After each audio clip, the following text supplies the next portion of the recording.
Muling nahaharap sa panibagong kasong cyber libel si dating Cavite 4th District Representative Kiko Barzaga matapos formal na magsampa ng kaso laban sa kanya ang Office of the City Prosecutor ng Maynila.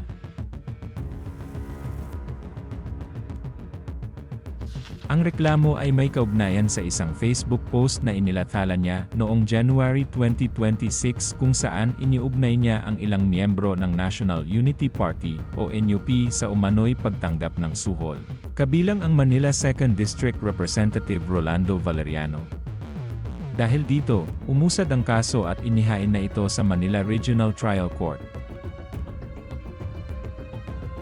Ayon sa mga dokumentong isinumite sa korte, naging malawak ang naging epekto ng naturang post dahil ang Facebook page ni Barzaga ay may tinatayang 1.9 milyong followers. Dahil sa dami ng nakakakita sa kanyang mga post, mabilis na kumalat ang pahayag at naibahagi pa ito ng iba't ibang online news platforms.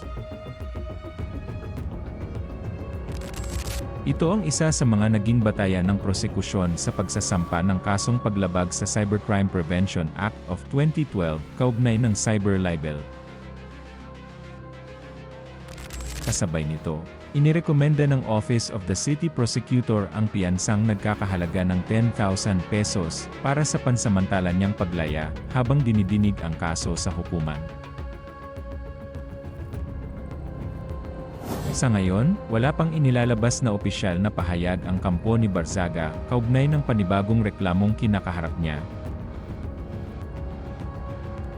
Hindi ito ang unang beses na nasangkot si Barzaga sa kasong cyber libel. Noong Abril, sinampahan din siya ng kaparehong kaso ng negosyanteng si Enrique Razon. Bukod dito, ilang iba pang reklamo at kontrobersya na rin ang kanyang hinarap nitong mga nakaraang buwan. Matatandaang si Barzaga ay nagsilbing kinatawan ng ika-4 na distrito ng Cavite bago siya napatalsik sa House of Representatives noong 2026.